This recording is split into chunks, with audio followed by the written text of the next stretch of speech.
All right, welcome back to mid-August. We haven't been podcasting for a little while, man. Yeah, been a few months now. We've had a bit of off season. Olympics have just finished, and I thought let's jump online, let's have a recap of that. And then you said, hey, let's recap all 30 teams as well. So I like, you know, so please share. What are your thoughts there? Or should we just jump into Olympics first, maybe?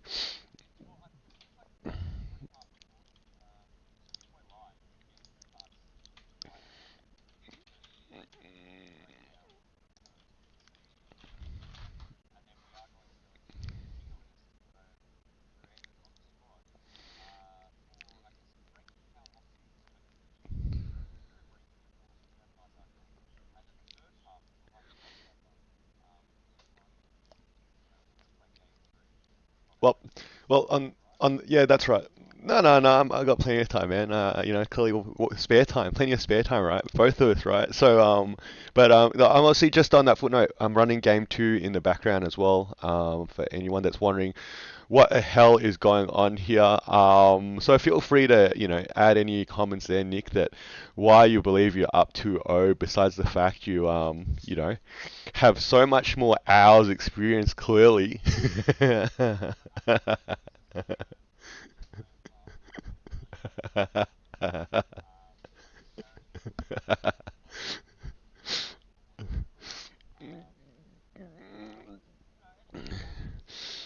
I, I, I'll tell you right now, right, that game three at the start, I think I need to pause the game because I need to change my game view because you've been running on the one that flicks back and forth that you're following the player, right?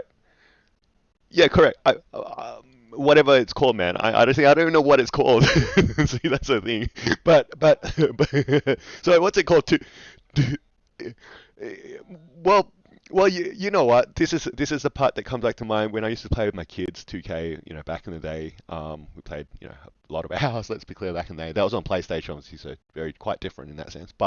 Um, but they used to always grind on about, oh, this view sucks, and this 2K view is so much better. How you can close out and make the judgments there, and so on and so forth. Right? Yeah. See the court. Yeah. Is that how it is? And so I clearly have not played on 2K view, and I'm gonna accept there's some merit, maybe. I'm gonna accept there's some merit there. So I think first I need to change my camera view so I can actually see the court. And then the other thing that I've done is I've changed all my settings down to low. So I've got no excuses why my game is not running, how it should. But we'll find out if my game still freezes on low setting.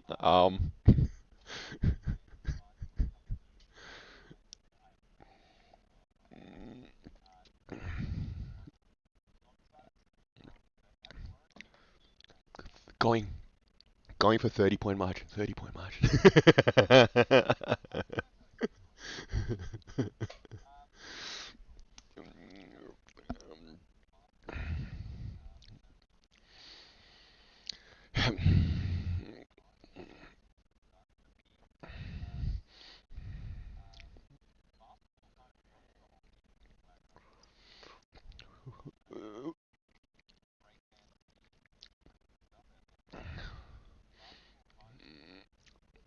I think the biggest thing that was able to resurface here was the Noah Lyles commentary about how they're not world champions or whatever, and then apparently, I don't know if you've seen this one. Apparently, USA Basketball put out the question, "Are we world champions now?" And then apparently, they're still not world champions now because this is not the World Cup. I don't know, man. So, who knows?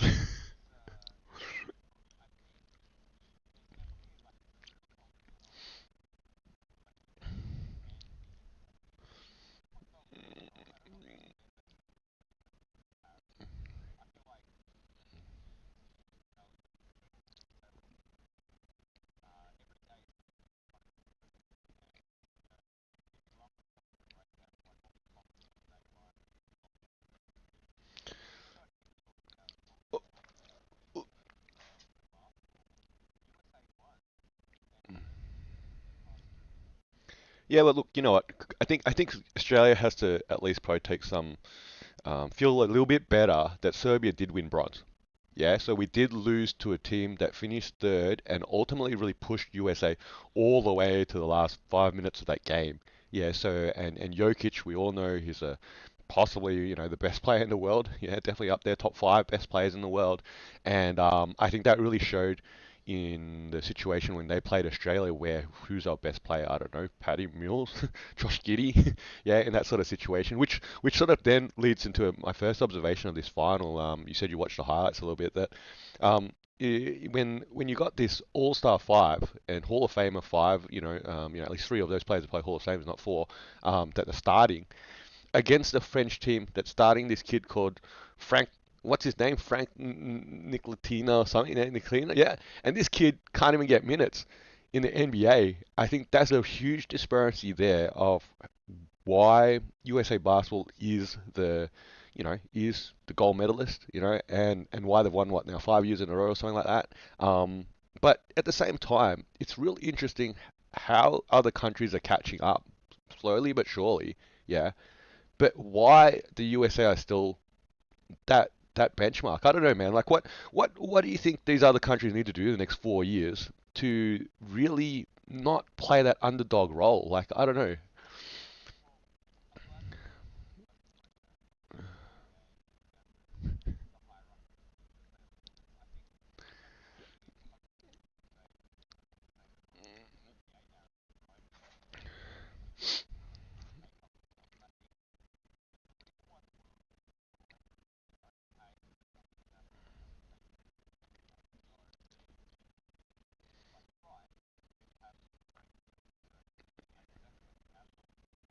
Mm, mm,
mm, mm, mm, mm.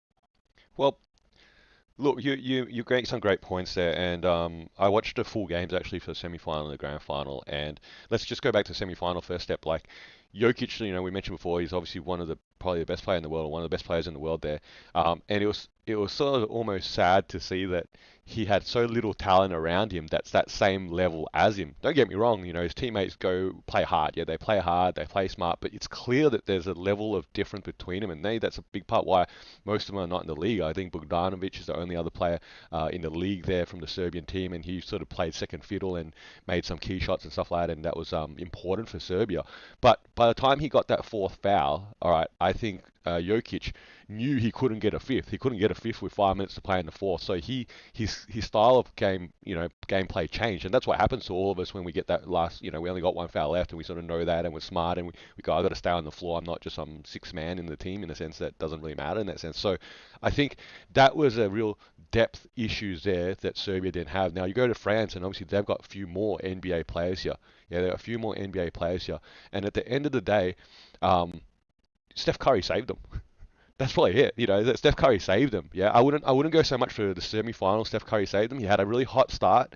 Okay, and I think Embiid saved them in the semi-final. Okay, but I think if you're gonna pick one player here, clearly the gold medal game, Steph Curry, as far as I'm concerned, saved them there, especially in that second half. In the last few minutes, he made those clutch shots. Now here's the thing: you're talking about 4 years time. Wembanyama's got 4 more years experience on his belt. He'll be like 24, something like that. Yeah, 23, 24, something like that. And the presumption here is that Team USA will not have Steph Curry, will not have LeBron, and probably will not have KD. Yeah, and I think it will be really interesting in 4 years' time, man. To continue to see how much the world continues to catch up with Team, USA here.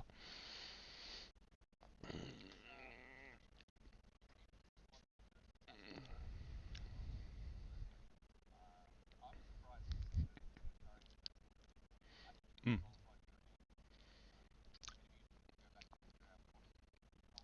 No, I think the late runs for the Warriors. I think obviously, yeah, that he didn't get he wanted the time off in the off season.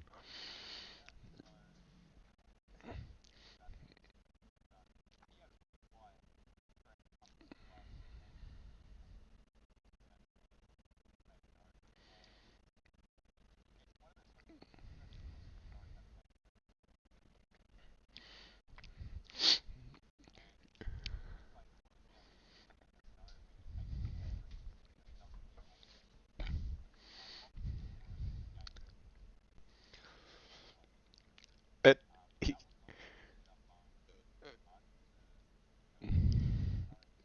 here's another interesting observation I had.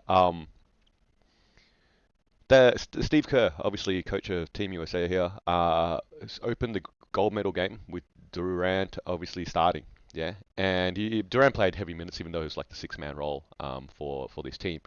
And there were probably heavy minutes. Here's that part every week where we need that stat guy, right? How many minutes did KD and Booker play on the floor together? Because Booker was a starter the whole tournament, and KD obviously played heavy minutes off the bench here. And I guess it's an interesting perspective here that I don't know, is this a positive sign for the Phoenix Suns? Like you guys literally have two of the best players, and we already knew this. But then we saw this. Then we saw this when you're putting their talent alongside, you know, 10 other All NBA talents, and Steve Kerr decides to play them at the biggest world stage here in a sense every 4 years, you know, and they succeeded. Now I don't know. I guess it's going to be a real interesting season. You guys have the talent. Will this Olympics be a positive stepping stone for the Phoenix Suns specifically in that sense? Because you guys have two of the best players, five players in the world probably there.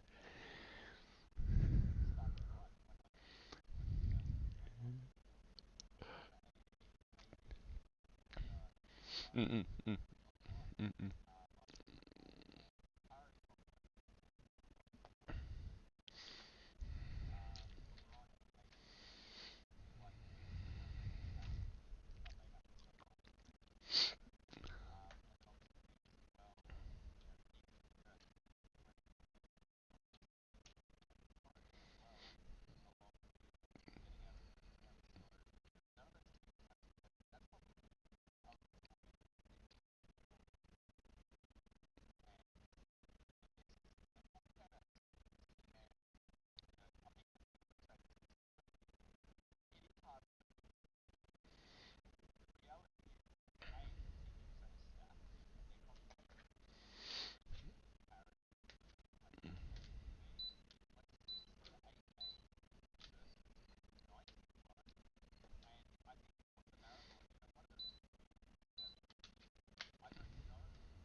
we've touched upon changing NBA formats and scheduling before, man. And as much as them are positives, perhaps in a sense of fatigue and wear and tear and stuff like that. It's a money game, man. Yeah, it's a money game. It will always boil down to a money game. The more games you can actually play, the more money you can make. Yeah, that's the reality of the situation. I don't think that aspect's going to ever change here. You can make an argument that maybe going to a more condensed 40-minute game versus the 48-minute game could be a positive. Yeah, just continue with your fixture, but reducing some game time there in that sort of sense. I don't see that ever changing either, not from an NBA perspective, because they're the what are they, at least they're the league leaders in the world of basketball, right? So how they do it, 6 fouls, 48 minutes, all their own additional 3 steps for a layup sort of situation. It's their own rules, right? That's how it's always been.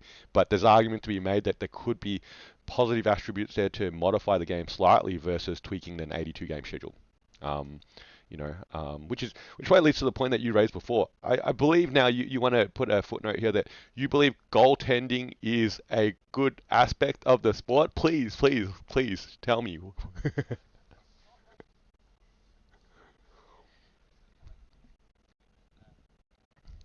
Hmm, go. Yeah, yeah, yeah.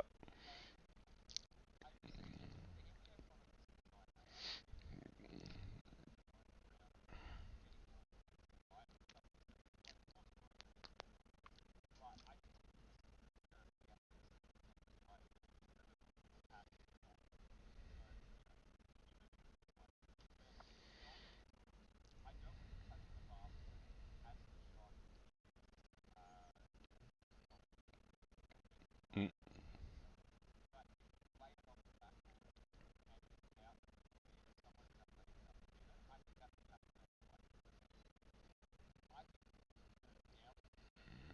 mm.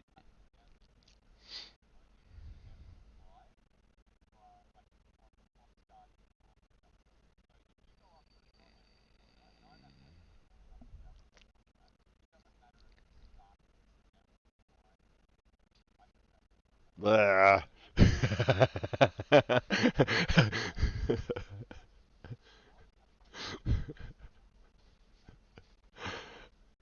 uh, uh,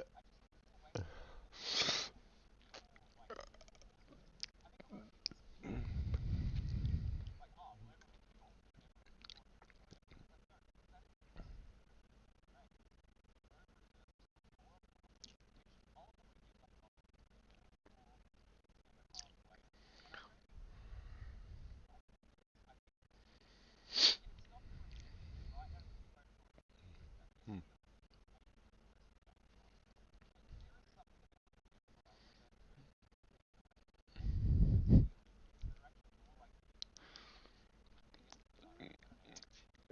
Yeah, yeah, yeah. You might.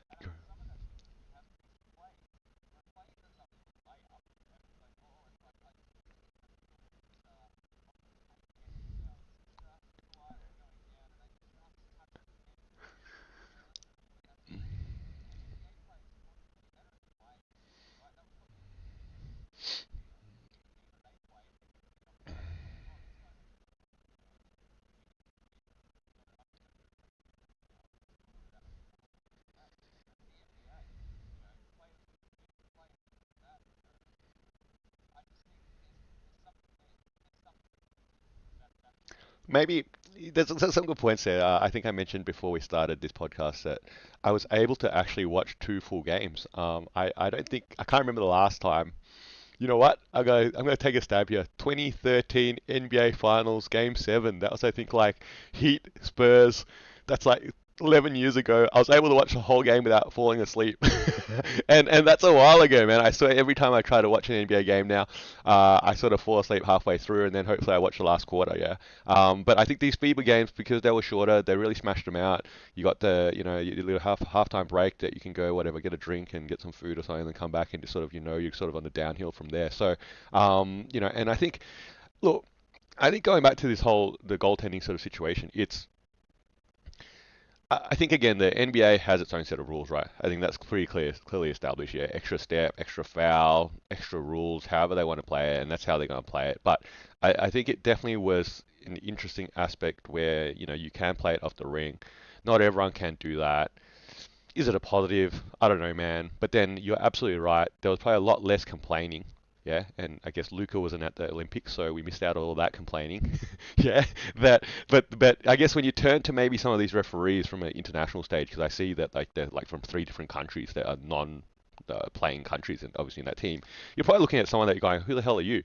Like, and I think if you think about it a lot of time, you think about you meet a stranger somewhere and you go, who the hell are you? You probably like, well, I don't know, I don't know what to say to you. I don't even know who you are. And I think that's the part where maybe in the NBA sort of situation where you see the same referees more often than not, you have that sort of relationship, especially if you've been in the league for for many, many years. And then there's probably some level of comfort level where you're just, oh man, this is the same face. I'm just going to keep going at him. I don't know. This is like the Scott Foster and Chris Paul sort of situation, man. Every time I see this dude's face, man, I got something to say to him because he pisses me off, man. So,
mm, mm.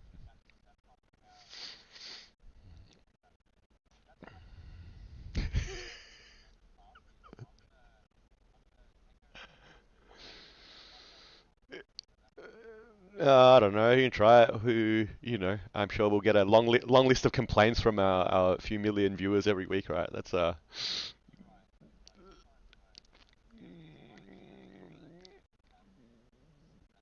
yeah, yeah.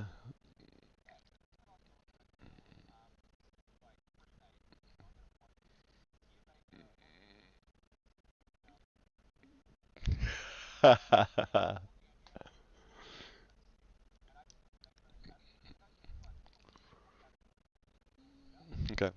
I like it. I like it already. I like the colors. Anything with colors, man, I like it, yeah.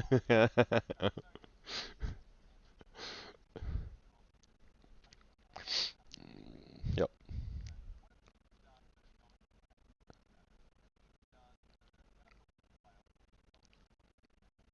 Mhm.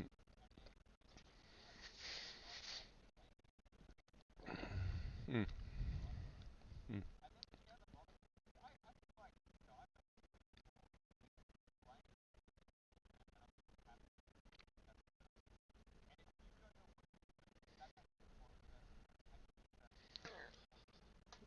Um, yeah, man. Let's do it. Let's keep it simple. Let's do it.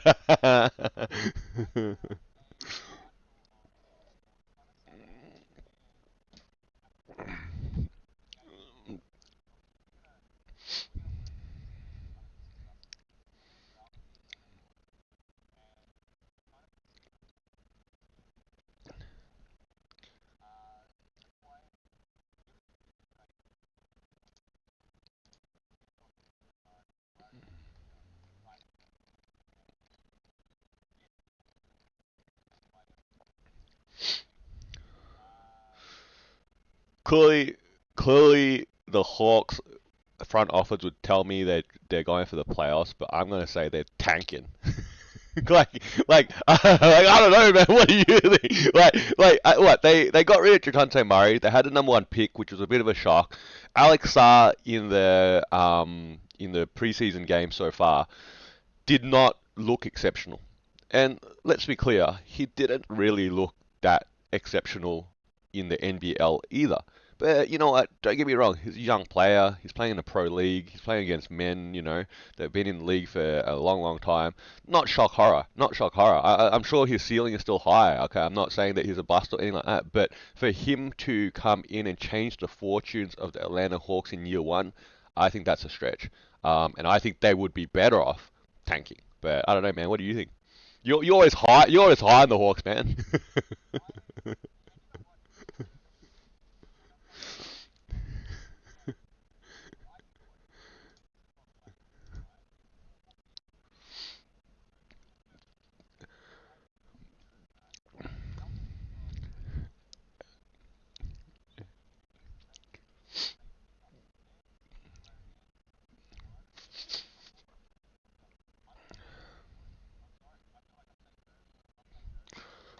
Are you for real?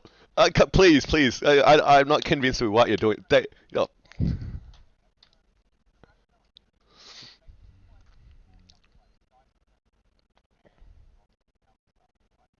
mhm,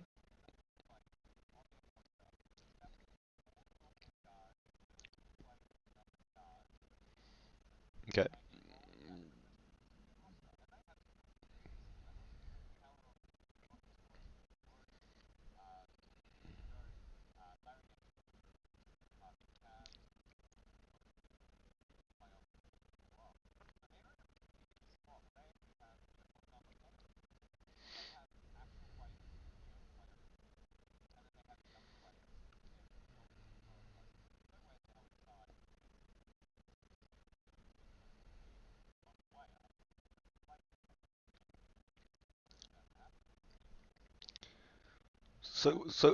But I don't see, I don't see how you've convinced me that this is a what they're doing category. If they did not trade Dejounte Murray and stayed with the two guard lineup that were undersized, clearly not sort of defensive liabilities, and not winning.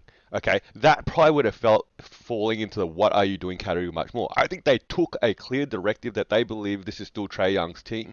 They sent that other All-Star guard out and tried to get some assets back. All right, and I think look, I'm going for tanking.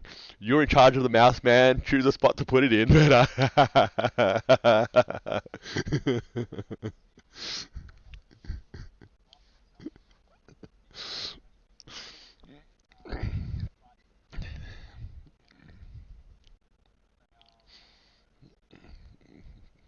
Yes. Next.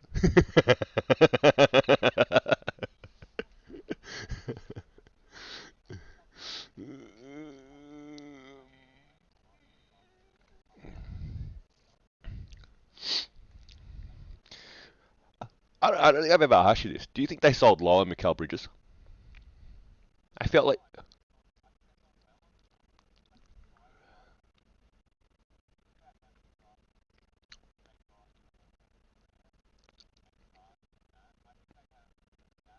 what? No, let me maybe rephrase it. What if they had put him on the trade block at the end or at the start of this season or at the end of last season before it became clear he was not really a number one option?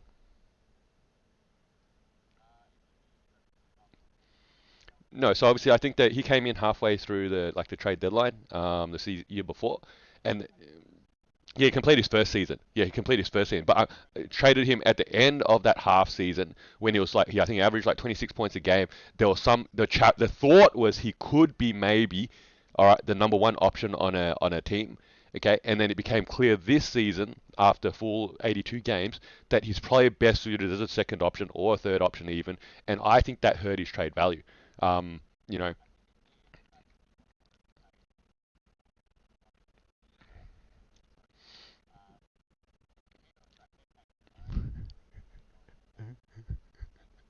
I play go. What are they doing? What are they doing? What have you seen? What are they doing? I feel like I feel like there's less direction in Brooklyn than like the Hawks. Like what actually is the plan there? What is the plan there? What are they tanking? They're just tanking just by default because their roster is not that great. It's just average.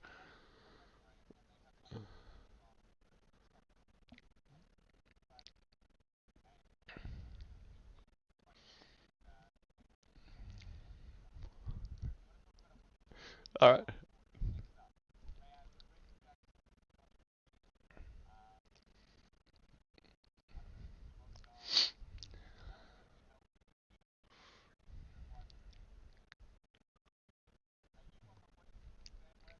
What else? Hold on, hold on. So what else did they do here? Okay, Josh Green. They did re-sign Seth Curry, so this does need to be updated, like you mentioned. So they gave him some more money. Steph Curry came back to them. Man, I think the Charlotte Hornets are clearly in the category where they're just always tanking. So we know what they're doing. They're just always tanking. I don't know. Isn't there some valid?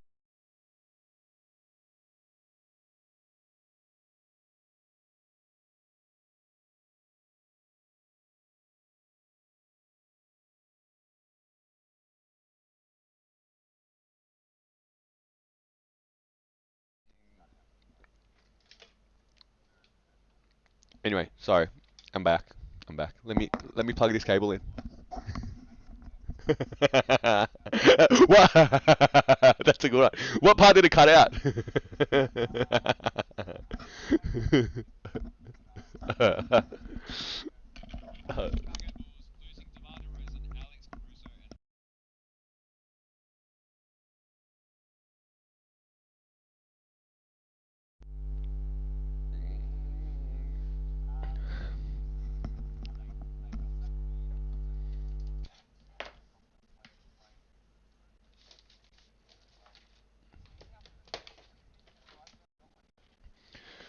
The Bulls are clearing the path. They're tanking.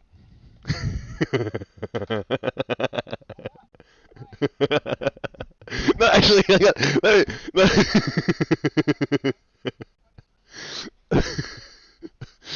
um, let me tell you. Sorry, I had to just reset my focus here because I had to get my power bank plugged into my headphones because I'm well prepared for our podcast.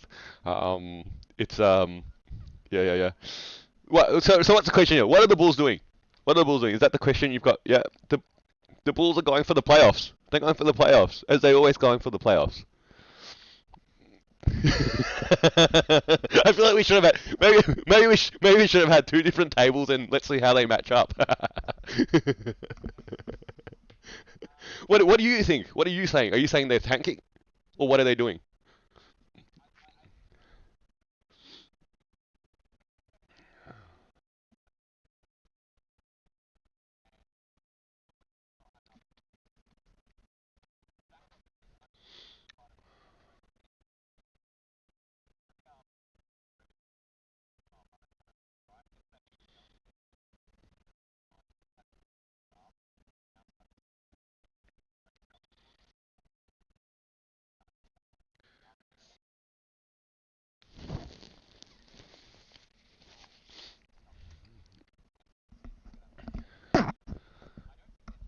I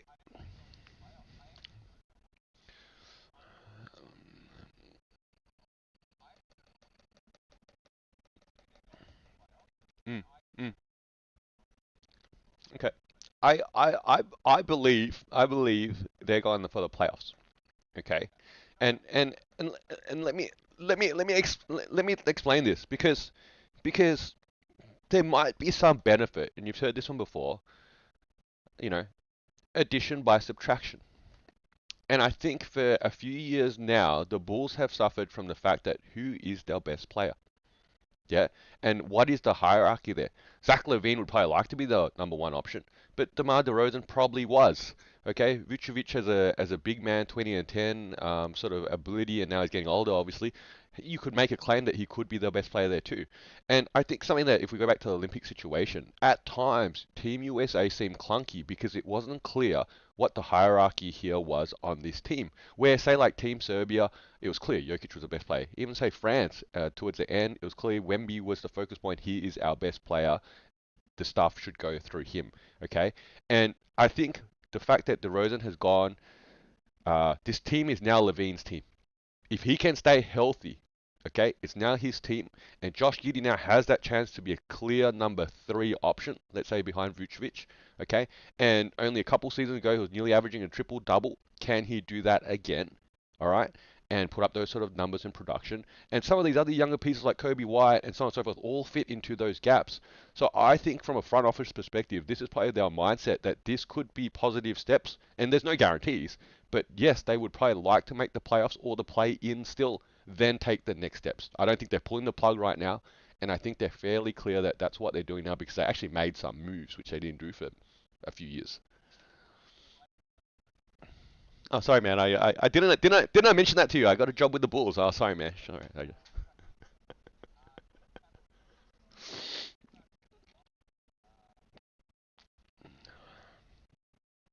Mm.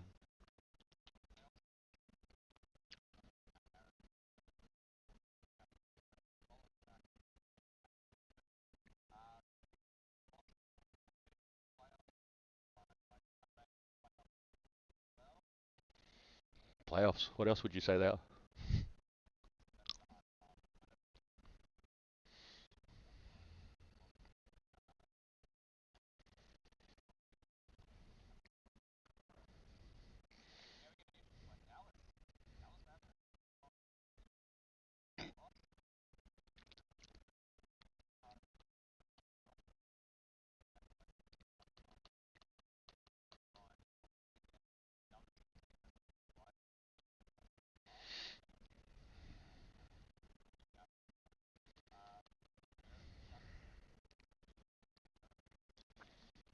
Do you think they overachieved last season?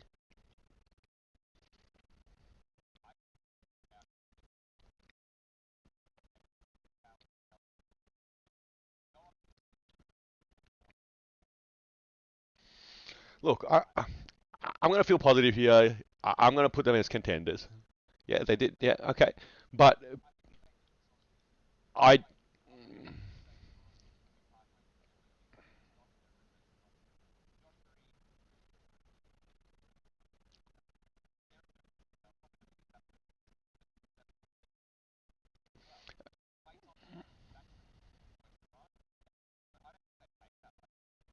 I think I think the biggest change that led them to the NBA Finals last year was the trade deadline moves they made, which always sort of catch other teams unaware because it's sort of nearly, two-thirds through the season, and their defensive focus. And they have to keep that going. It's no longer going to be a shock horror that this team rolls out PJ Washington, doesn't that rolls out Daniel Gafford, all right, and that have these athletic bigs and so on and so forth. So other teams are going to start to make game plans to counter them. But do the Dallas Mavericks here, led by Doncic, obviously, continue that defensive effort that's needed to be a contender? And that's the part that needs to be seen here, I think. And if they do, then I think they're sure. All right, but has Luca has been known for his defense for much of his career? Not really. Okay, and I think that's a key part here.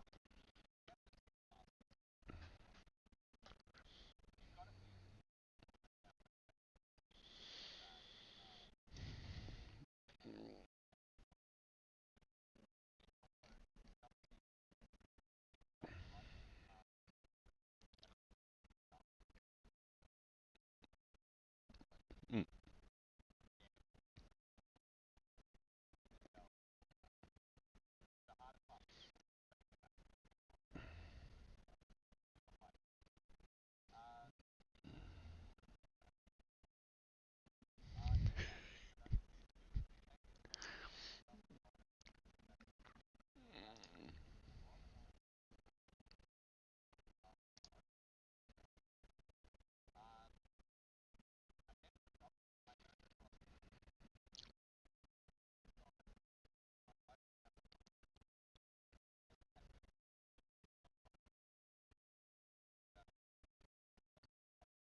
Oh, I wouldn't say there's something not right with him. I think it comes back to that hierarchy situation where the Team Canada was so deep.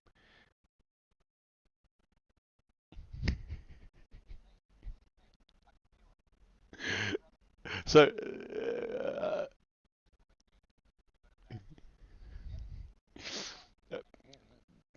okay, so like you like to keep things rolling.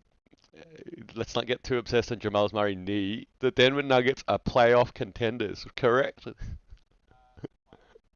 Sorry. Playoff brackets. Is that would you agree? What do you think?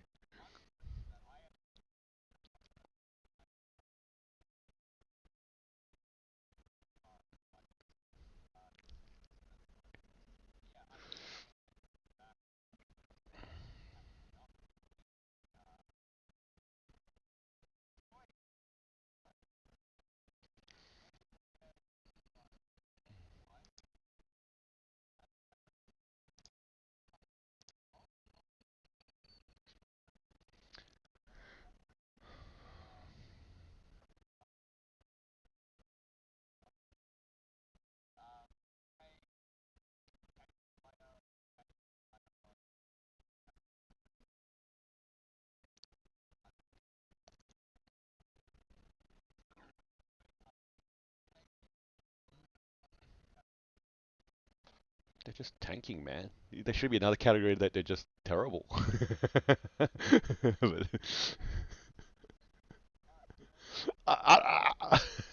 I, no, I look, mate. We still got plenty of teams to get through still, but I think there's some clarity in moves that are made in the off season, and I don't know. I'd love to see we'll see what we end up getting here. But look, I think that the Pistons are bad. They're going to tank. They're going to get another draft pick here. Will it be a top five? Will it be Cooper Flag? Fingers crossed for Pistons fans, right?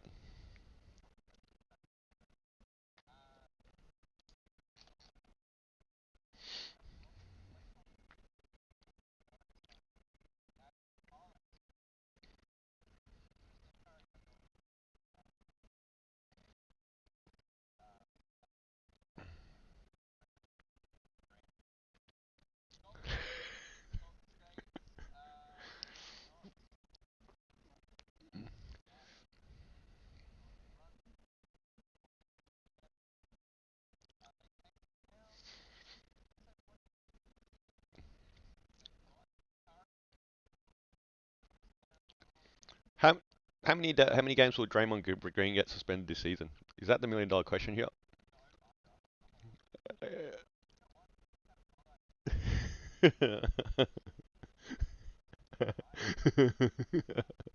Because I I think as much as it was sort of sad somewhat to see the Splash Brothers original Splash Brothers era end with Clay leaving, going to the Mavs. Um, Again, I think the whole Clay Thompson situation for the last year and a bit now was a real distraction. Was a real distraction for the Warriors. It's clear now that Steph Curry still has, gas left in the tank. I think the Olympics showed that. And bringing in Buddy Hield, who's I think one of the top three or top five players that has made as many threes. So this could be a real. You could make an argument of a Splash Brothers 2.0 perhaps, which is yet to be seen in that sort of sense. And I think they still got the core pieces in place, including the fact that Steve Kerr's on the sideline. So, look, I personally am going to go high on the Warriors here. I'm going to say playoffs. I don't know what you think.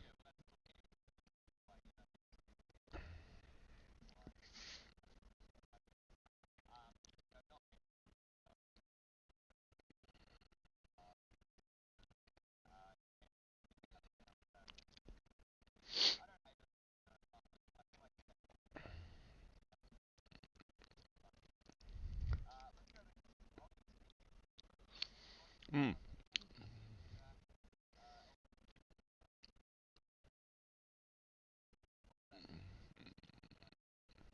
mm, mm, mm.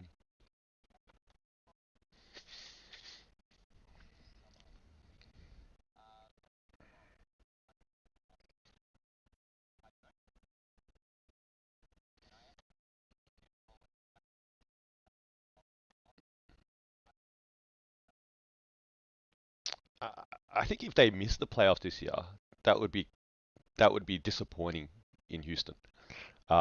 Their youth movement and their average player age here dictates that they should continue to improve. But I think at some point, probably not this season, but at some point, some of these youth, players need to be shipped out for that vet, perhaps, yeah, and that all star, established all star, to then make them a contender tier. But we're not there yet.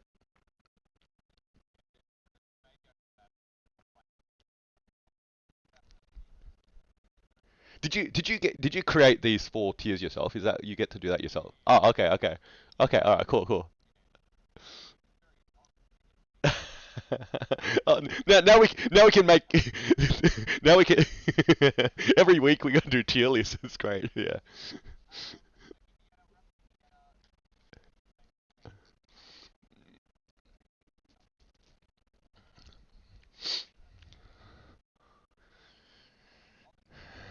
Oh, I got plenty of rest. Obviously, the last few weeks.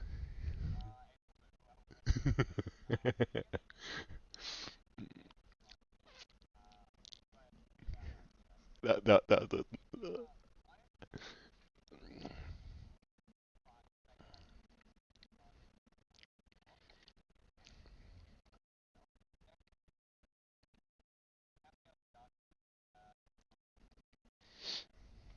Mm.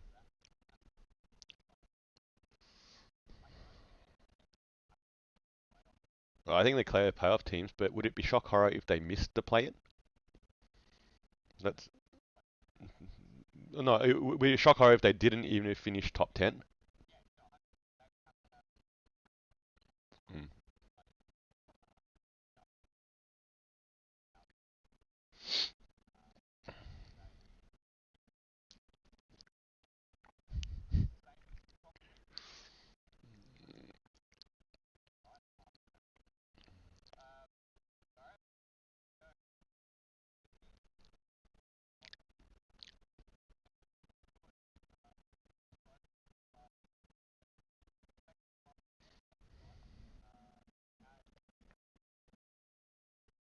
Mm.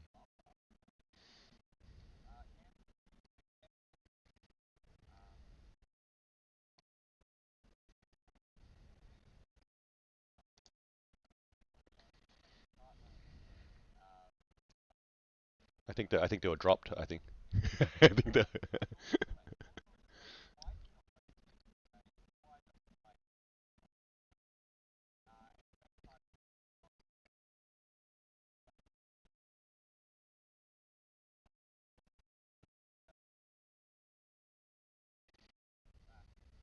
Sure, sure. You really want me to say, what are you doing, LA Clippers, isn't it? Because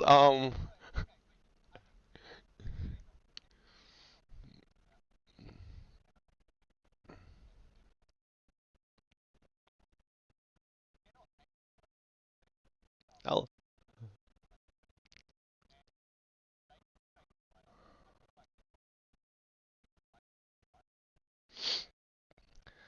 look, I'll buy it. I'll take the bait right now that I'll go. What are you doing? Because you're right here. You're right that the they the roster here has clearly taken a step back or two, and the fact that they weren't, well, they were. I guess this is the part where you could really look back in hindsight. Yeah, were they ever really true contenders?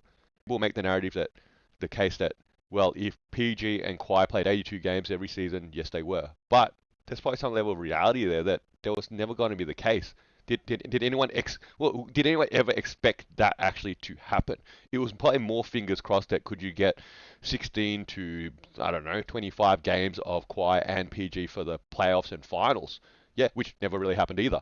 So I guess um I think that's the part that maybe we always sold too high on the Clippers here, and this.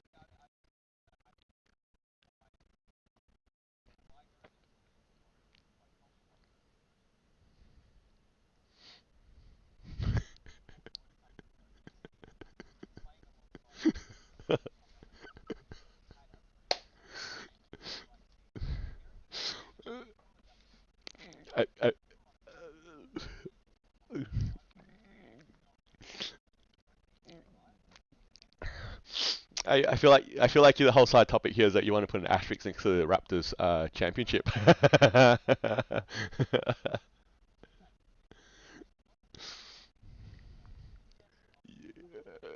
Yeah, couple of them went down, but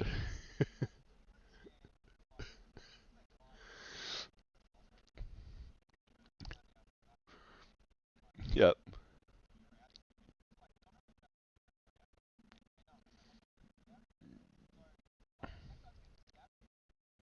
But no, I think you narrated that a little bit incorrectly because they didn't want him out of there. The Raptors would have liked him to stay, but the reality is that he probably didn't really want to live in Canada, right? That's probably the point, I think.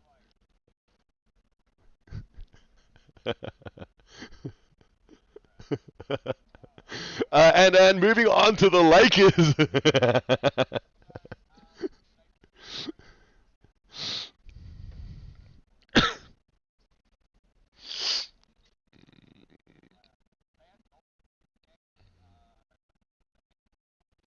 And don't forget that they added JJ Redick, and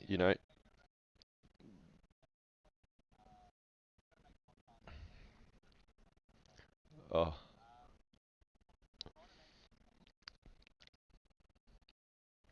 mm, mm, mm.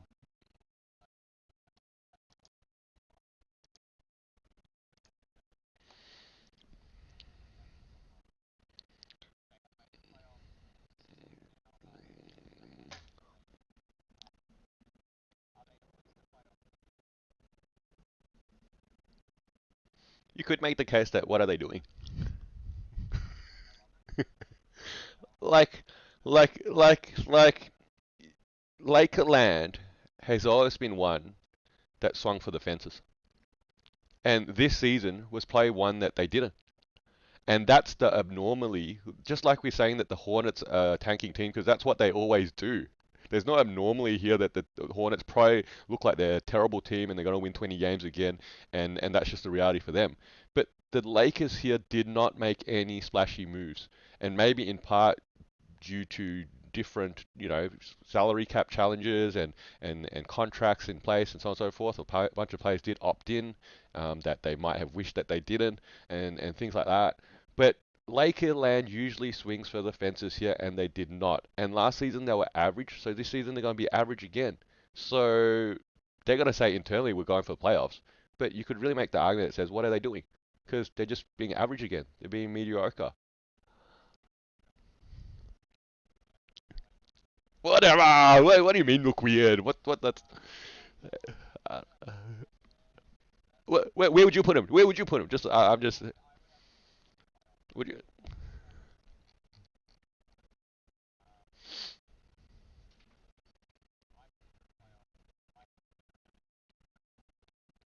How many games below 500 do we start to heap it all on JJ Riddick? Yeah. You gonna tell me they're gonna stay above 500 the whole season?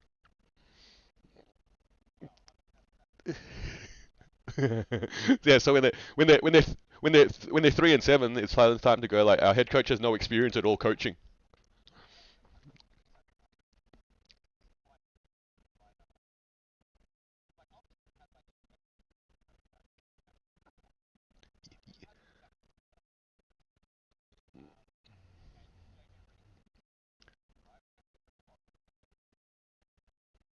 Well, we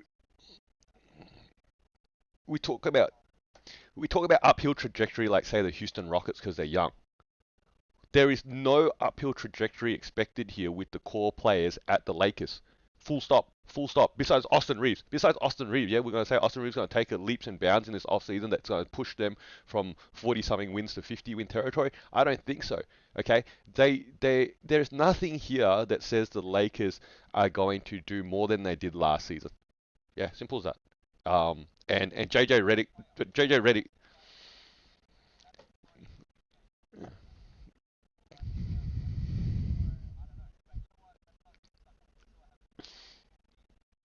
We're halfway there. What do you mean, man? You feel like we're on a limited, we're going for the longest podcast ever. What?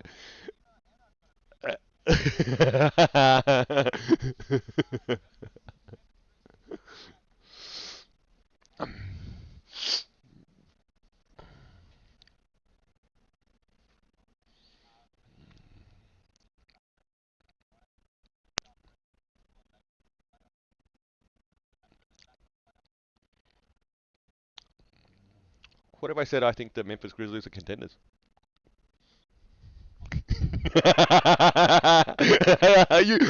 Why won't you listen to my take that the Grizzlies were number one and number two in the West before all this stuff went pear shaped.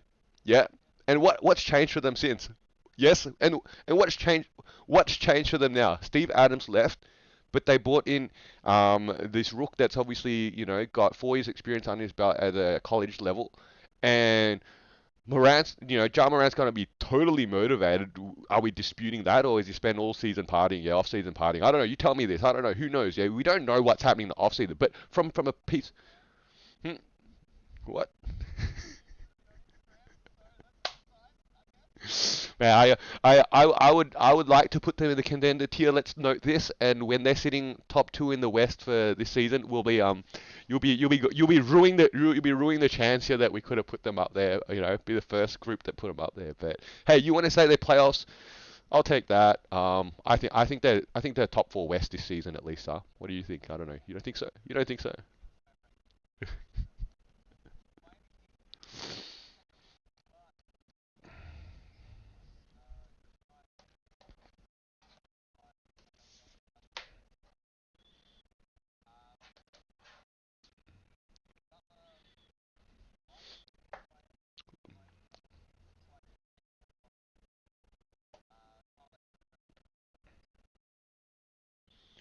I'd like to lean towards what you're doing, but I'll say playoffs just because you're getting a bit tired and you haven't had dinner or something. Is that what you mentioned before?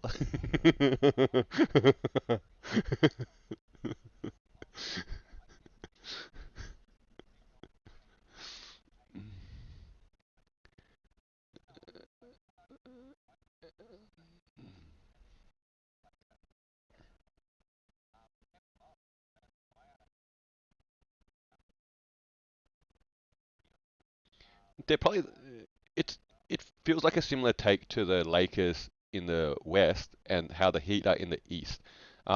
We where I don't know the moves they've made this season. Look, they're probably gonna make the playoffs. Will they make the finals again in that flash and pan season? Probably not. That's it.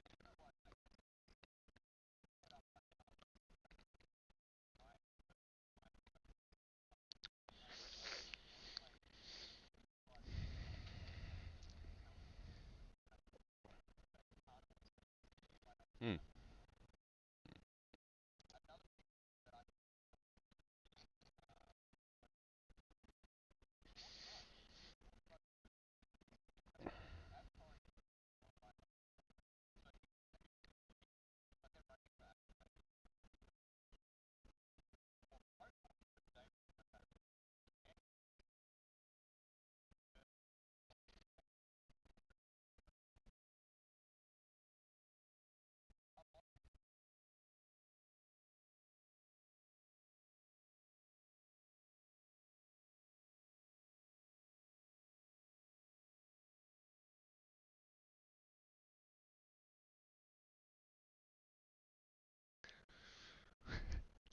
My first thought was the Bucks are contenders, and my logic here is that they surely are going to make some adjustments from a playing style perspective. I think that's they made the mid-season change with bringing Doc Rivers, and that was a huge adjustment to make, whether you sort of realize it or not in a sense, yeah. And I think now you look at the 80 so games last season that they played with Dame and Giannis, and I think this is part of the coaching job role, yeah, is to then create sets and ways to hide their weaknesses and elevate their strengths. And they have plenty of strengths, and they have a handful of weaknesses. And I think they're going to have a better season than last season if they stay healthy. Isn't that always the footnote? Yeah, if they stay healthy.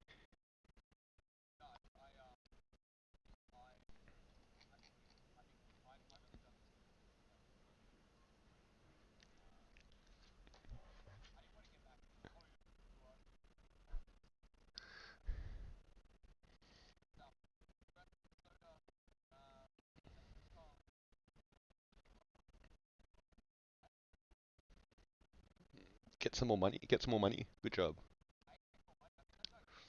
Just like Mo Bamba keeps getting money somehow from the sky.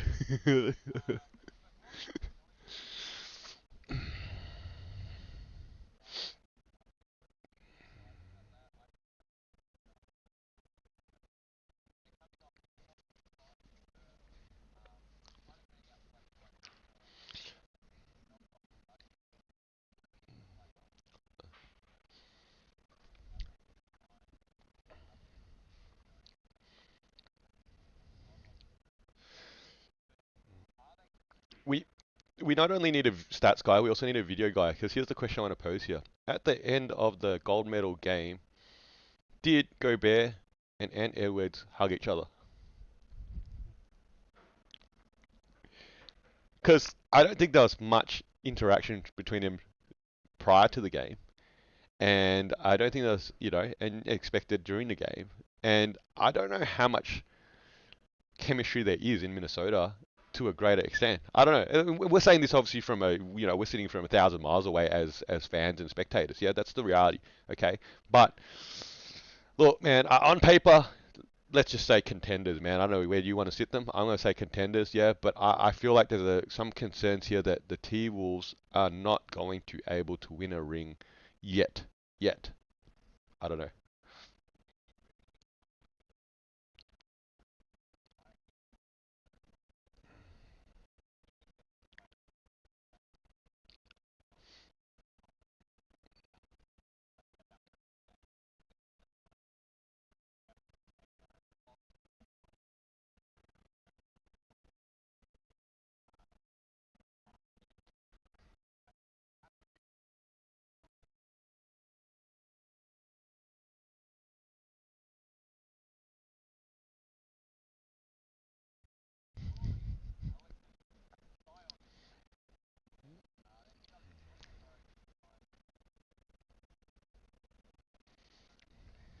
Mm.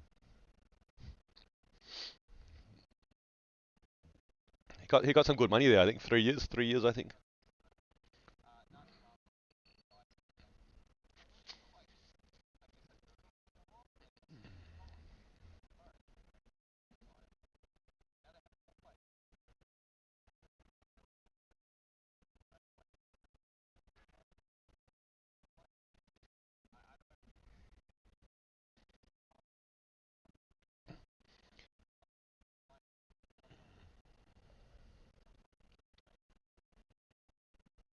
I think a acquisition of an all-star point guard is huge, and so I feel fairly confident. I'm going to say they're playoffs.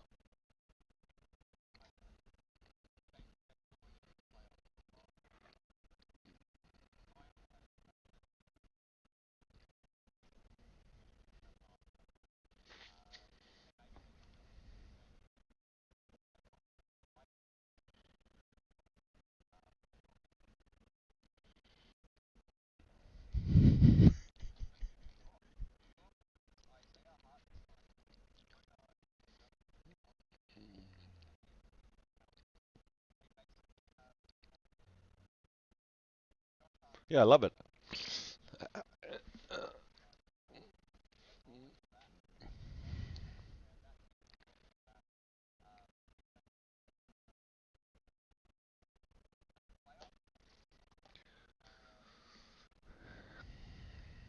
Last season, I think the Knicks were filled with a whole bunch of what ifs. Yeah, and that sounds a little bit crazy for a team that made the what did they make the semifinals, conference semifinals. Um, but what if Randall didn't go down with that shoulder injury? Yeah, what if they didn't end up, what if they didn't end up with OG's injuries at the playoffs, and he had stayed healthy? What if they just, stayed, had enough healthy players at the end. That was probably the biggest one, yeah.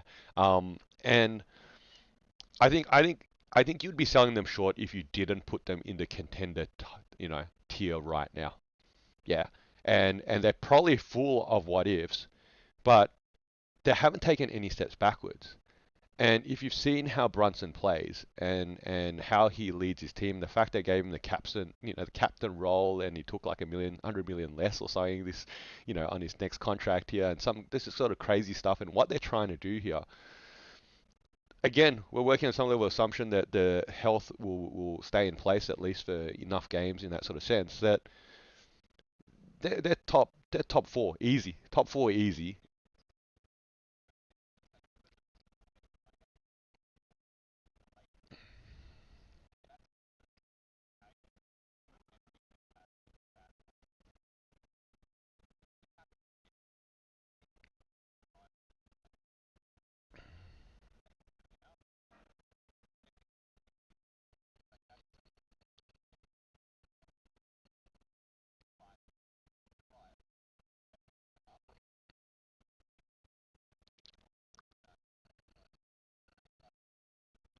Like, correct me if I'm wrong. These players are all in their late 20s, yeah? So they're all in their prime still. This is the difference between, say, how we're evaluating the Clippers, Lakers, Heat, yeah?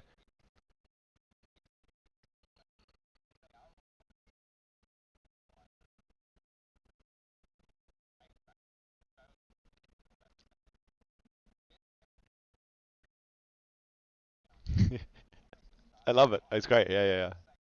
Yep.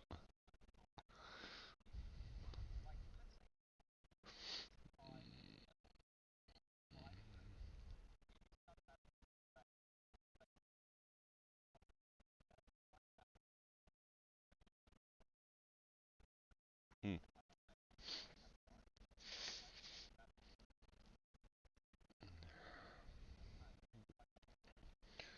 Buy high on the Knicks contenders. Yeah, buy high. Buy high right now.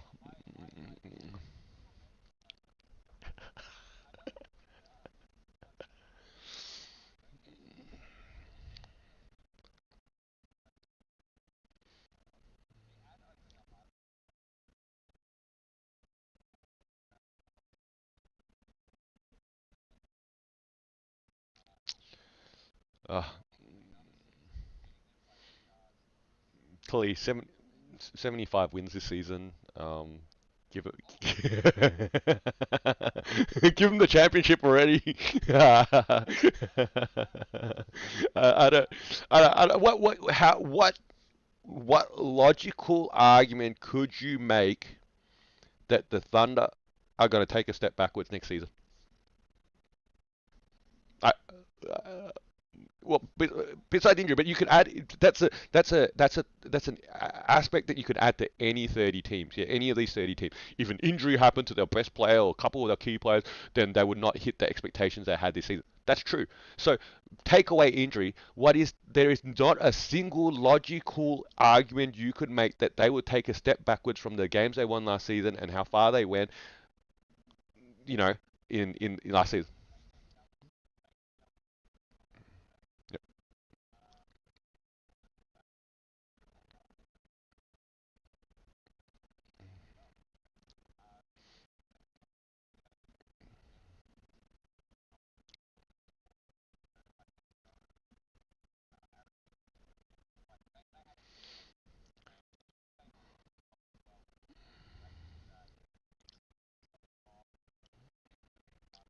That. Mm.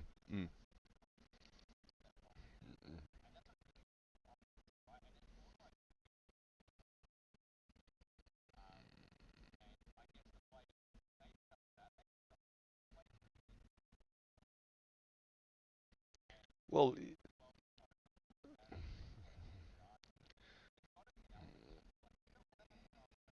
correct, correct. No one knew which way that was going to go, and then it sort of blew over, and nothing was made out of it in the end. But I guess if it did blow up into something more than that, it would have been, yeah, yeah. It so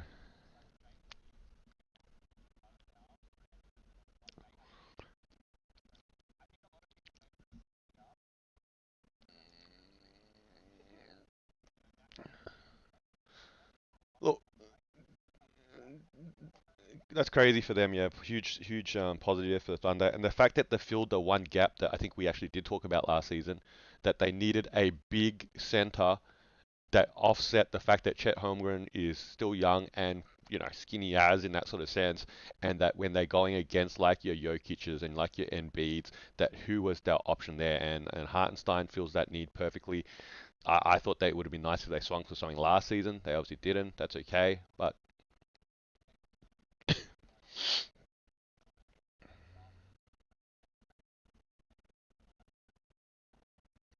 mm, mm.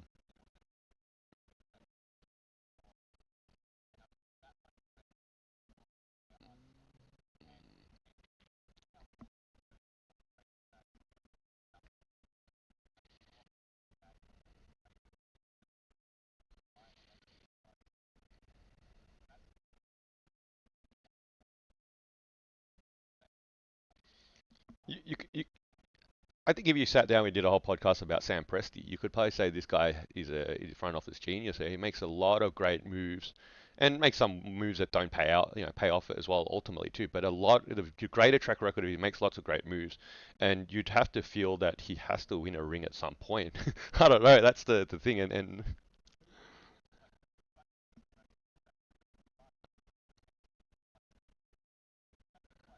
mm. but you get relevant by bringing in names that make you relevant. Yeah, that's you know.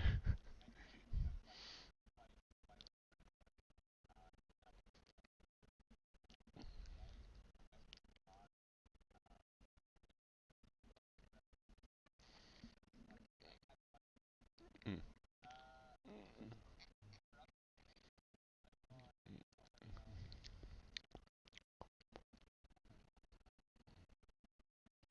Has anyone given him money yet?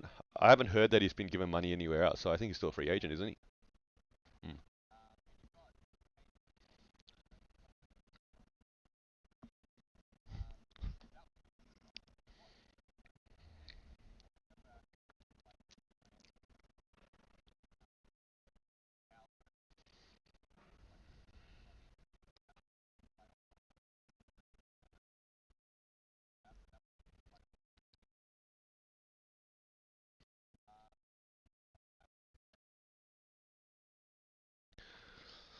Look. I think we're playoffs. I think it's clear that we've got a future riding on Banquero, and hopefully Franz Wagner can shoot a little bit better. He didn't really shoot much better at the Olympics. I don't know, but hopefully he can start to make some of these shots that he's sort of expected to make, especially as a number two option on a franchise. And look, I think we'll take baby steps. Would it be another first round exit? Probably. But hey, look, if we win a first round, if we win one round of the playoffs, we'll say that's progress, right?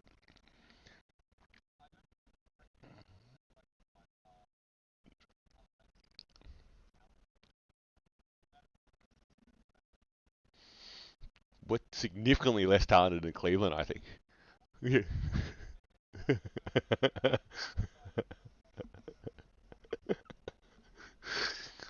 Cleveland. I feel like you're giving us a generous comparison there if you're comparing us with Cleveland, man. They got what? Garland, you know, Mitchell, Mobley, Allen, all all stars at some point versus what Banquero and his one appearance.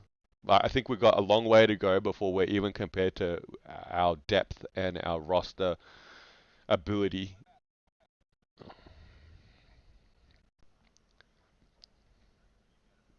I think we're I think we're worse than Houston. And I'm not looking at the wins loss column because I think we probably won more games than last year. I don't know. Yeah, okay, but if you look at the roster on Houston in Houston versus our roster, and how the players that they have coming up and the positions that they play. I've griped about for how long now, 2 years, yeah, 18 months, about why we've got so many freaking guards. Why? Why? We can't. We haven't. We'll probably will resign him. That's the irony. That's the irony. Okay. so look. You know what? I'm gonna give a little bit of props here. Jalen Suggs looks like he's going to maybe actually develop into a key player. Yeah, cool, good. I'm really happy with that. Will he be a core third option? This will be a huge season for him to step up and fill that number three role or number two role if Franz Wagner can't make shots in that sort of sense. We need him to step up, yeah? But how about all these other guards we brought in? Yeah, when are they going to see any minutes? Why did we spend all these draft picks on them? This is why I personally feel that the Rockets are still on a better pathway, let's say a 5 year pathway than us, okay, and what they can get to and what they can achieve in 5 years versus what we will achieve in 5 years. And look,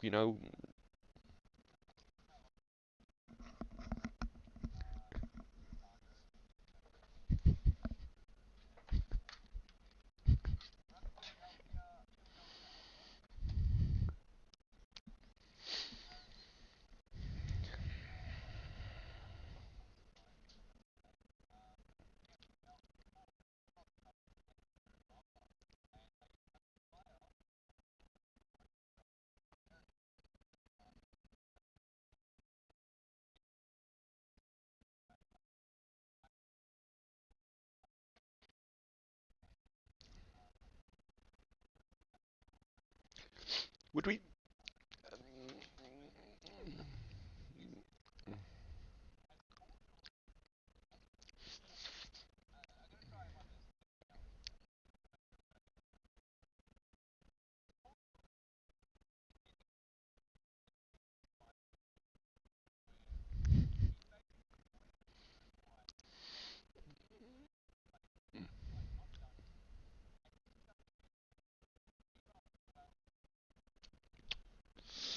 I, I,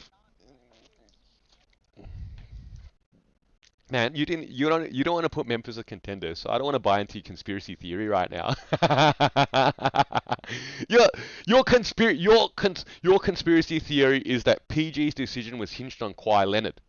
But everything that I understand about the situation is PG's decision was based upon money, okay, and the reluctance of the front office to give him the max money.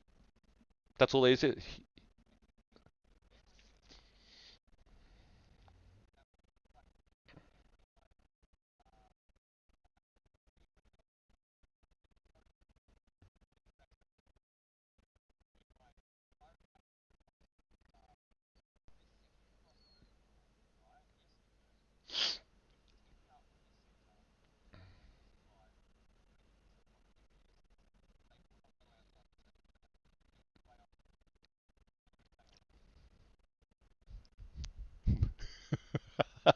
I see you've applying the opposite of Atlanta Hawk to Sixers dislike here. Um, I think the Sixers are contenders. Yeah, I think the Sixers are contenders. Yeah, and they were contenders last season. They were contenders last season. Yeah, you can go for a walk if you want, all right. But they were contenders last season, and Bede had a crazy season last season, man. He was scoring more points than minutes played. Yeah, until he went down. All right, and at the end of the day, when they made the playoffs, they they lacked a key second option, which they filled here with PG. And if you're not going to move them into the contender section, I will.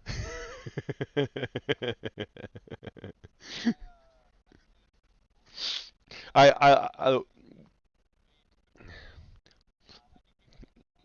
uh, great, great, great. So you heard everything I said, and it all made sense. And so you're going to put them into contenders because they're clearly not just playoffs.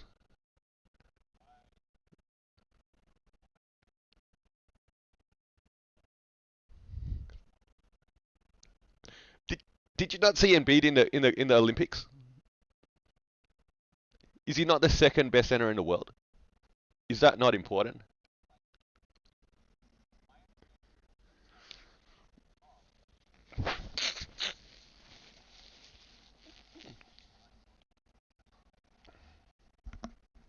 No, they're not. No way. Not at all. Not at all. Negative. Not at all. They are not. They are not. That's just not even accurate, man.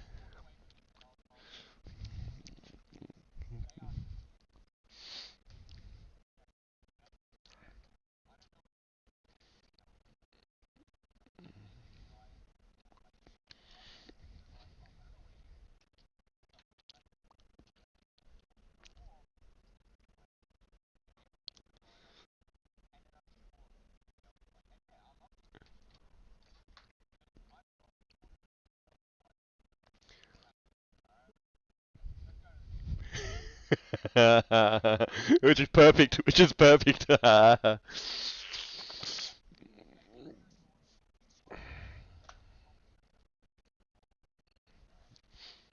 Mm.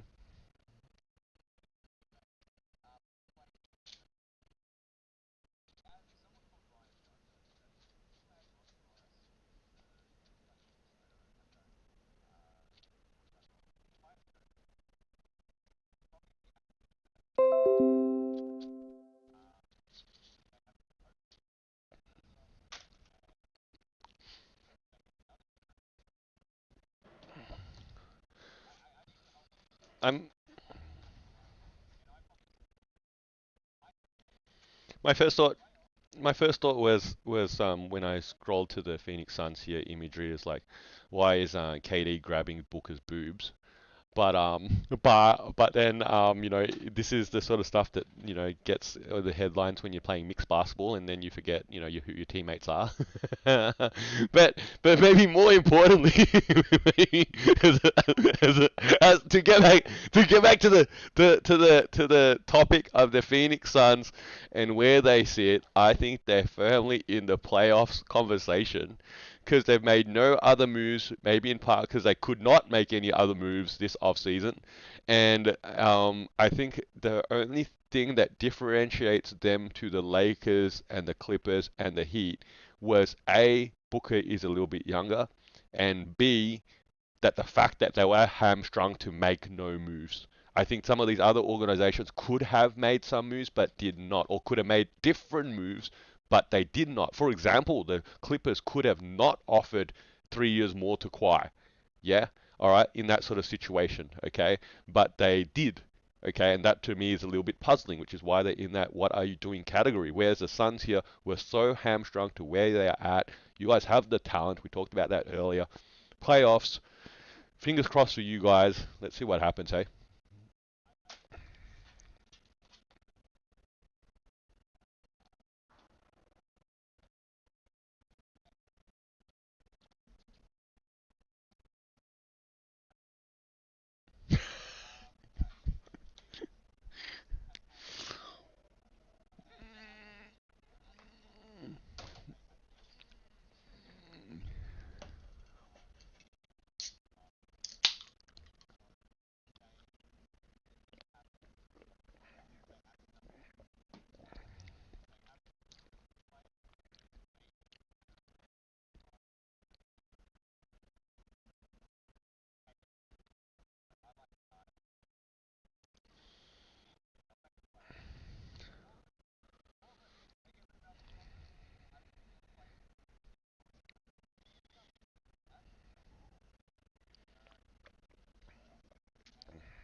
I think they I think they're clearly still tanking. This team has taken that youth movement now year two, I guess, since Dame Lillard left town. They've still got lots of steps to take, but they're really in the same boat as like the Pistons, like the perennial Hornets. That they're just trying to find young talent that will develop into something more than that. Yeah. Um,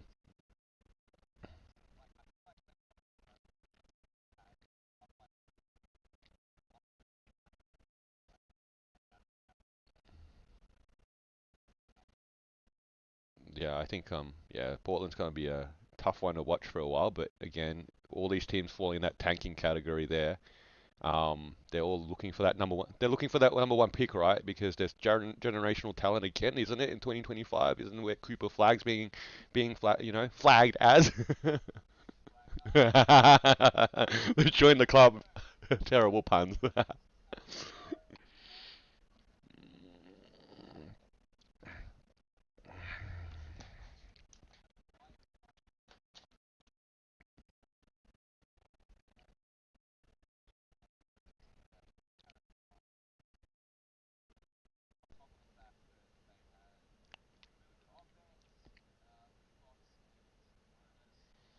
Correct me wrong. Correct me wrong.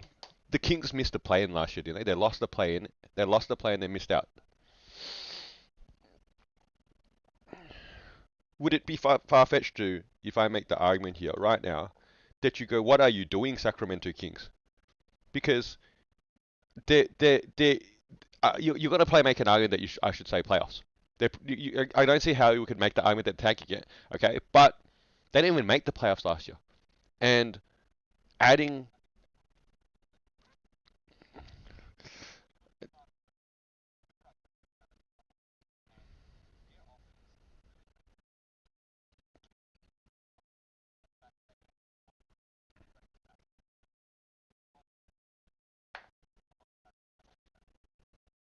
would it would it be the shock horror that the Kings again turn into the Chicago Bulls of the West here, and they go 41-41, and then somehow miss the play or lose the play in, and shock horror that the Rosen's on that roster?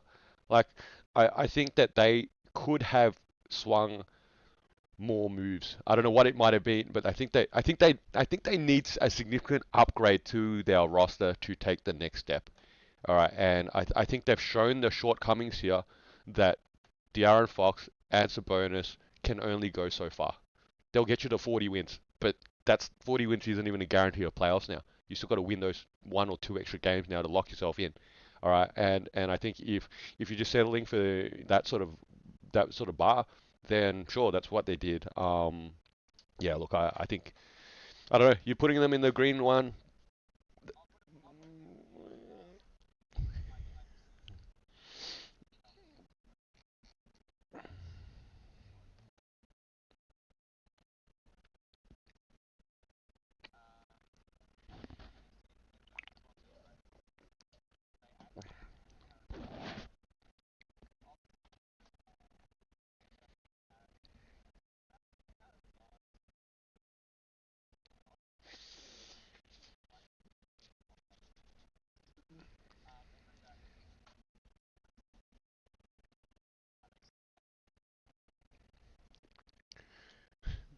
We we, we were you were a bit concerned before we had no teams in that green column now, and I'm gonna put another freaking team in that green column because I'm really more on the mindset of what are the Spurs doing now.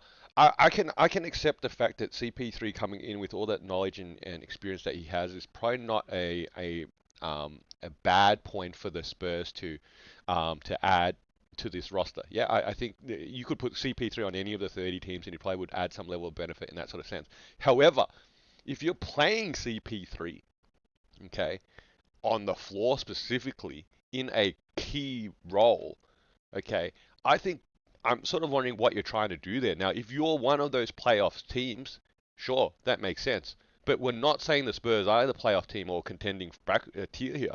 So then why is CP3 being, brought across there in that sort of sense? It would have made much more sense if they had signed someone like Trey Jones, all right, for example. Oh, sorry, Tyus Jones, for example, there, who obviously had a really good season with sorry, with the Wizards, and he came across, and he's younger, significantly, 10 years younger, I think, than CP3, because right now it feels like then they've brought in these vets, and they're like, we'd like to be more competitive. These vets will give us some experience. I'm not arguing that, but they're going to take some minutes away too, and then now we're going to probably win, let's say 20, high 20s to low 30s in the game because Wemby's just a generational talent and he's crazy talented himself. Okay, and then that takes them totally out of the race from tanking because some of these teams are clearly going to only win 20 games. All right, that's the reality here. And now when you have like Cooper Flag around the corner and a much deeper class of 25, why have we made those decisions? I feel that's a little bit confusing.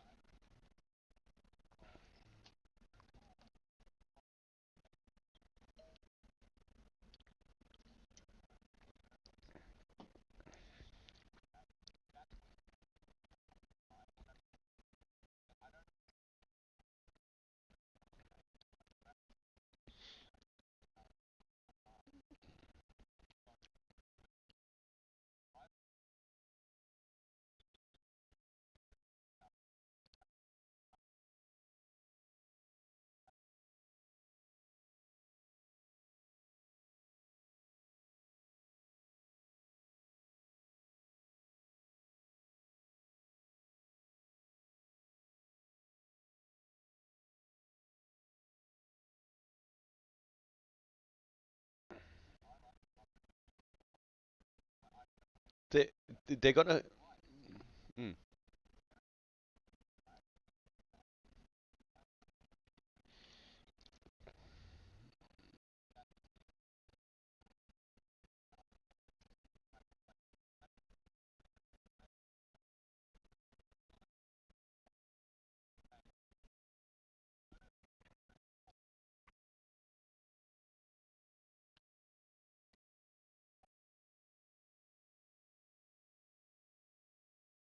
Look, I think Harrison Barnes is expected to still play rotational minutes, and those are rotational minutes that are being taken away from a potential development player that fits the Wemby timeline much better.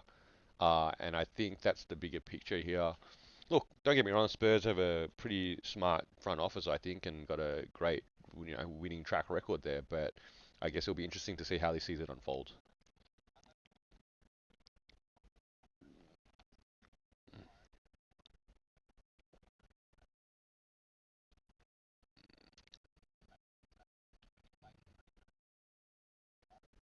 Mm, mm, mm.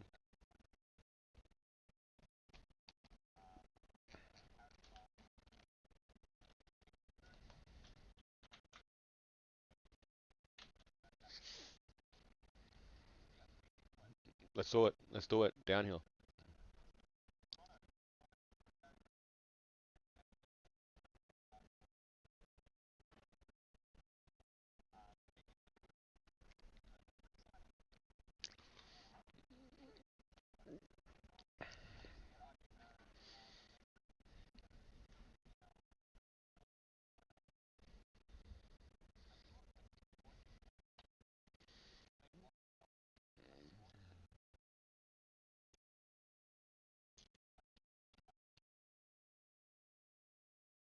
I feel I'm not going to go for the what are you doing for the Raptors, yeah. And you can argue otherwise, which has a small level of validity, but I think looking at your four tiers here, they're clearly not tanking, yeah.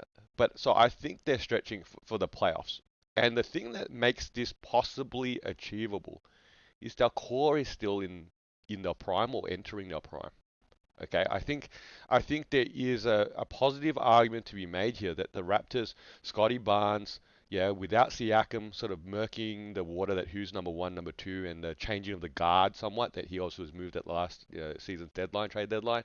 Scotty Barnes, RJ Barrett had a really great campaign, I think, with Team Canada. I think that should probably instill some confidence with him going into next season. Emmanuel quickly has been really productive not only at the Raptors but previously with the Knicks, especially when he got extended minutes back then. And so and these guys are all, I think, in their mid 20s in that sort of sense. And Scotty Barnes is younger than that too. So I think there's still room for improvement there. So that's where I wouldn't necessarily put them in the loss category of what are they doing. Okay, I think they're going for playoffs. The fact that they might miss the playoffs because only, 8 teams can make the playoffs after getting through play-ins as well, um, might occur. But I think there's still more clarity in what they're doing there than some of these other teams that we're putting below them. I think that's how I see it.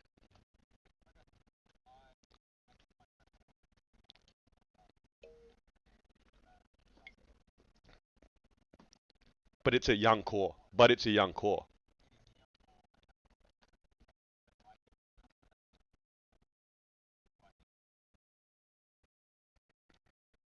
Mm,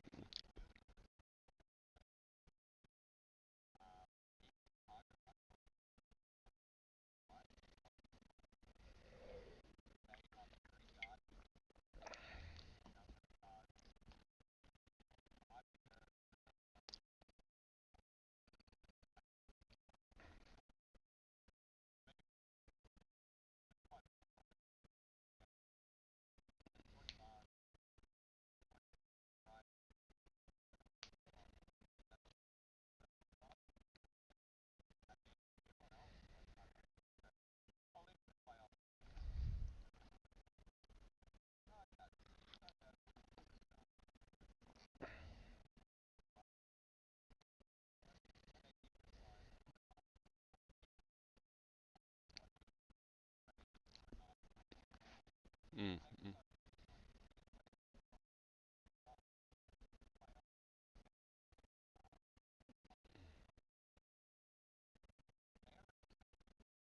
mm.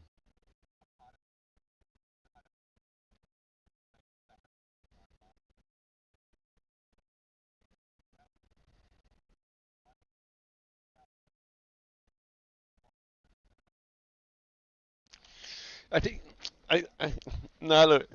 No, look. I could subscribe to the what you're doing here, but maybe let me hash it out a bit here. I think there's, I think, I think due to the fact that you've chosen these four tiers to put them in, they don't. It's a tough one. The Jazz might be the toughest team here to put into one of these tiers because I think they've taken a clear sense of direction here that they didn't find anything suitable for marketing at this point. There was no overwhelming trade offers for Markin, so they held on to him. They gave him a salary, a payday that was sort of justified where his game is at in that sort of sense, and he's still a tradable piece in 12 months time. That's the catch, right? In 12 months time, would would it be that far fetched to suggest here that the Jazz here would be like, we're doing all the right things on the surface. We still need to put together a somewhat of a competitive team for our fan base. Yeah, otherwise no one's going to come to our games at all. Yeah, but fingers crossed. Maybe marketing misses half the games next season. Okay, and suddenly we just bottom out, and then now it becomes a clear pathway that now we're just tanking, and now we're looking for those high picks, and now we're looking for what can we do to move some of these vet pieces that we have here that hopefully overperform. I think it's a. I think if looking at your categories here, I would have to say tank. Yeah, because I don't think we could argue that they're making or looking to make the playoffs yet. But I think that they're hoping to tank. But some of these moves may not necessarily look like they're aligned with that game plan.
You know what? I just realized I got the Frenchmen confused in regards to which teams they went to for the Hawks and the Wizards. But hey, that's all right. We got to the team number 30, and then I came to realization, so that's okay. I was equally low on Alex when we were at the Hawks and A, and so I'm going to be equally low as him at W here. That's the reality of consistency here. I think between me and you here, we're going to put them firmly in the tanking category, and and I think I've said this for a little while since what John Wall and maybe Brad Beal perhaps. Like, who the hell do you actually go for on the Wizards? Like they've really had a bit of a rotating roster here that right now I don't know who do you even go buy a jersey. If they said they'll give you one free jersey for the Wizards, who would you pick right now? Is it Jordan Poole? Okay, Jordan Poole.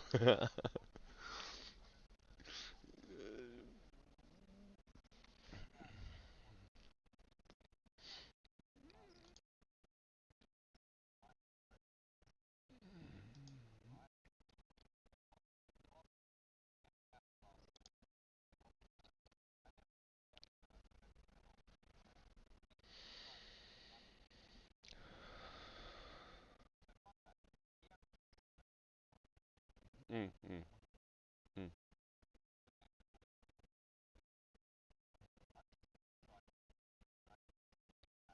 But here's a catch. Let me ask you this point here. All right? You're saying that Tyus Jones is a pretty decent point guard in regards to setting up his teammates and looking after the ball. Yeah.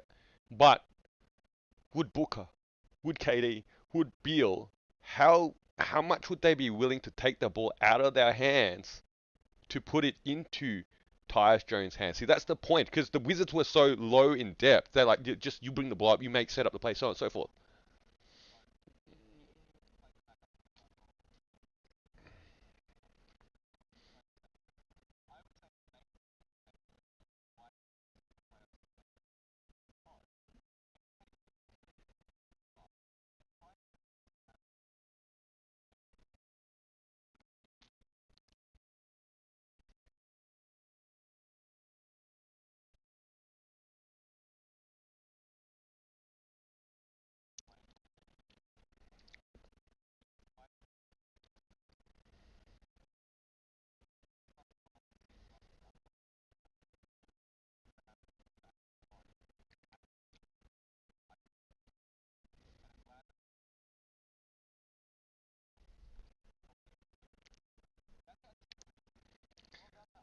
Well, well, you were the one that wanted to do 30 teams, and we survived, man. I feel like now I would really like to, not today obviously, but would like to hear in the next few weeks as we get closer to the next season kicking off, how and we've done this before, how we rate our top 10 teams or how we rate probably East and West Conference ultimately.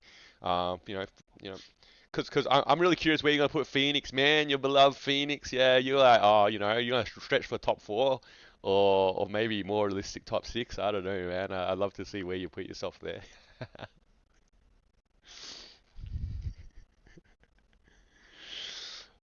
All right. Until next time, let's get online, get our game down. We don't live stream our games for our zero viewers on our podcast because we can't handle the bandwidth. So you just got to log in and check it out once it gets uploaded. Yeah. All right. Got it. Twitch, not on YouTube though. Not on YouTube.